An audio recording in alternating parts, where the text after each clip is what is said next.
crianças! Boa tarde, tudo bem com vocês? Hoje, a nossa primeira aulinha será a de História. Vamos pegar o nosso livrinho e colocar na página 214. Página 214. Vamos lá? Hoje, nós vamos falar um pouquinho sobre o Rio de Janeiro. Nós começamos a falar na semana passada que a capital, ela passou de Salvador para o Rio. E hoje nós vamos entender um pouquinho mais sobre a importância que o Rio teve no período, que a corte chega ao Brasil. Quem seria a corte? A corte é o rei de Portugal que vem para o Brasil fugindo de ameaças. Então, eles vão começar a fazer mudanças no Rio de Janeiro. E essas mudanças farão com que o Brasil, com que o Rio de Janeiro, eles cresçam. Então, vamos lá? Na página 214, nós vamos falar um pouquinho sobre monumentos históricos. O que seriam esses monumentos históricos? Foram construções que foram criadas no passado e tinham muita importância e que hoje em dia ainda possuem uma grande importância, ok? Então vamos lá, página 214, vamos ler com a tia. Pega o seu dedinho e coloque aí. O aqueduto da Carioca, hoje conhecido como Arcos da Lapa, foi construído no século XVIII, entre os anos de 1725 e 1744.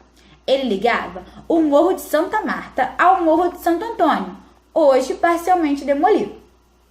Foi uma obra muito importante, pois fazia com que a água do Rio Carioca chegasse ao chafariz do Largo da Carioca, abastecendo a população da cidade.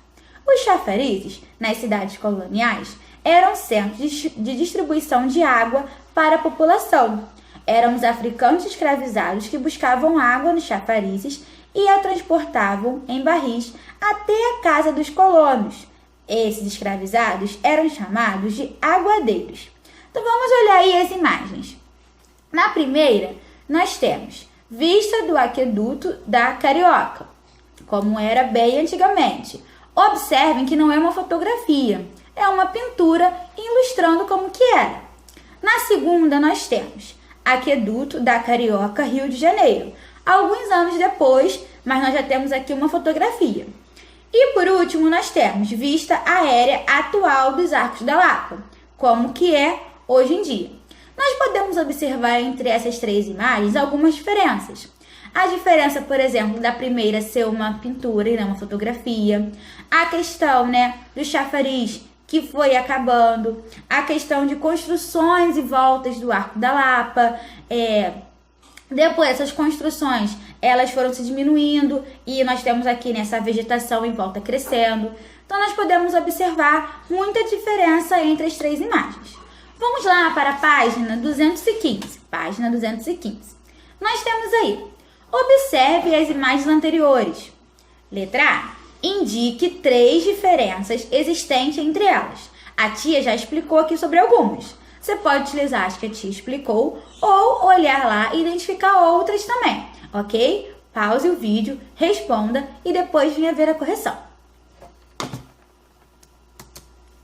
Então, nós temos aí, a primeira imagem é uma ilustração.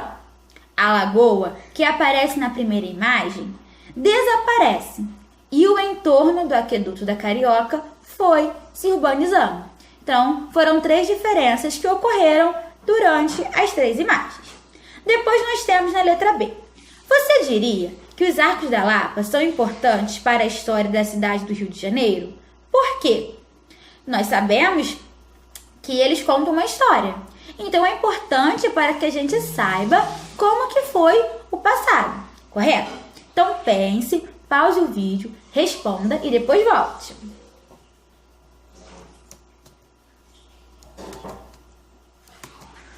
Então, vamos lá?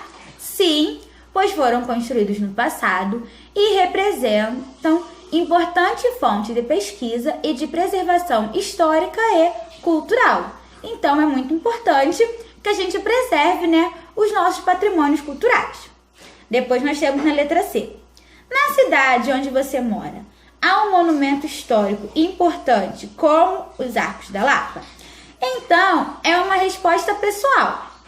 Cada um de vocês irá pensar se existe algum monumento histórico importante importante aonde nós moramos. Vocês vão colocar se sim ou vocês vão colocar que não. Geralmente, nos locais que nós moramos, nós temos, patrimônios que contam o nosso passado. Então, é muito mais fácil do que a gente colocar sim do que nós colocarmos não. Mas é uma questão pessoal de vocês, ok? Depois nós vamos para a página 216. Página 216. Nós temos aí a história da cidade do Rio de Janeiro passou por uma grande transformação no ano de 1808. A família real e a corte portuguesa mudaram-se de Lisboa para lá. Então, lá embaixo nós temos quem era a família real, era a família do rei. E quem era a corte, pessoas que vivem em torno do rei, podendo ser funcionários ou não. Nós temos aí, a população aumentou significativamente e a área da cidade expandiu-se. Foram construídas novas vias públicas, calçadas, pontes e chafarizes. Como a cidade era muito simples, o comércio foi intensificado e surgiram novos serviços, como cabeleireiros, costureiras e joalheiros, de modo a atender às necessidades da nobreza. Multiplicaram-se as confeitarias e os hotéis. O mundo da cultura também foi transformado, a começar pela criação da imprensa régia, para imprimir os papéis oficiais e do primeiro jornal da cidade, a Gazeta do Rio de Janeiro. Houve desenvolvimento científico com a criação do Observatório Astronômico e do Jardim Botânico. Em 1816, para fundar a Academia de Belas Artes e de Ofícios, chegou uma missão francesa, composta por pintores, escultores, arquitetos e artesãos, como ferreiros, serralheiros e carpinteiros. O Rio de Janeiro, que se tornara a capital da colônia portuguesa em 1763, em 1808 passou a ser a sede de todo o Império Português, que além de Portugal, incluía territórios na África e na Ásia. Então, nós conseguimos observar que nesse momento, em 1808, a região do Rio de Janeiro, ela ganha uma grande importância. Por quê? A corte portuguesa e a família real, eles chegam aqui. E o que acontece quando eles chegam? Muitas coisas vão se modificando, porque precisam se adequar a essa realeza. Então, nós temos no número 1. Destaque no texto todas as novidades que a ida da corte portuguesa ao Rio de Janeiro provocou na cidade.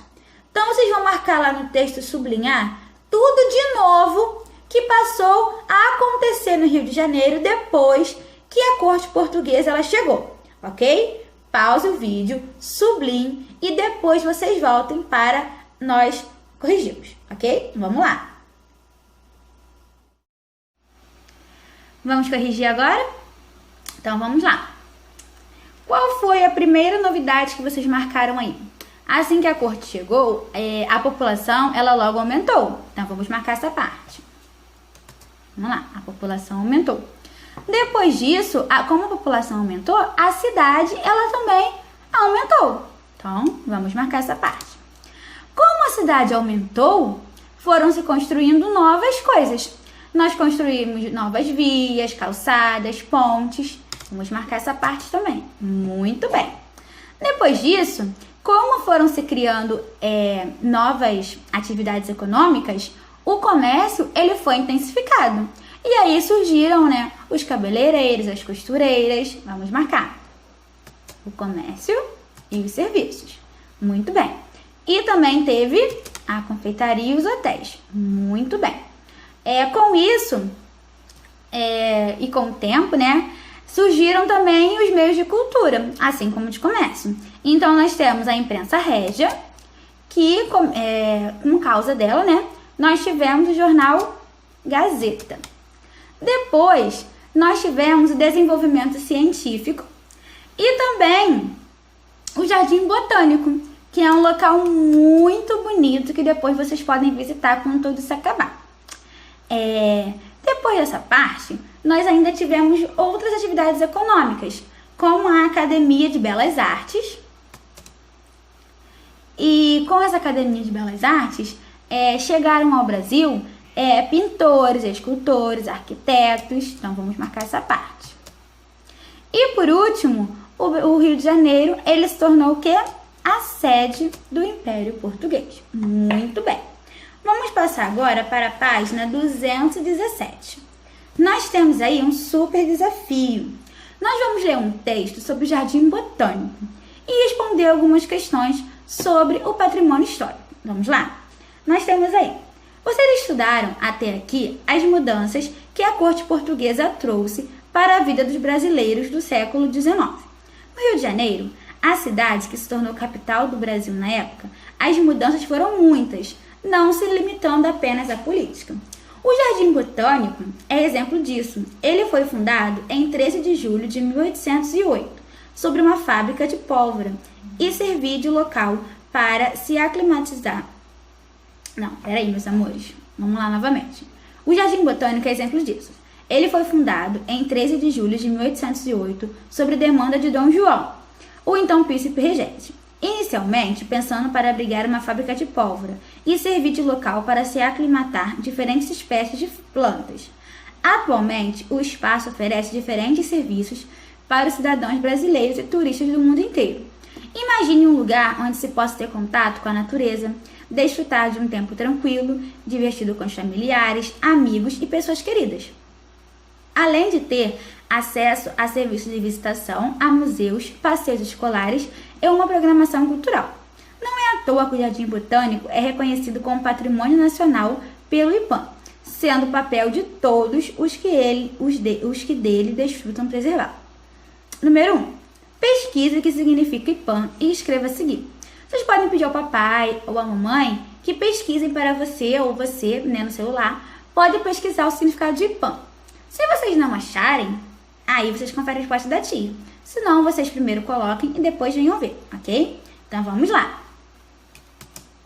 O termo IPAM, ele significa Instituto do Patrimônio Histórico e Artístico Nacional. Para que ele serve? Ele serve para preservar os patrimônios históricos, para que as pessoas não destruam e não acabam com ele. Na número 2 nós temos, qual é a importância de uma instituição como o IPAM? Como a tia falou, ela é importante para se preservar o patrimônio. Pause o vídeo, responda e depois venha conferir. Vamos lá? O IPAM é importante para a preservação do patrimônio histórico e cultural brasileiro. Muito bem, meus amores. Essa foi a nossa aulinha de história. Fiquem com Deus. Um beijão.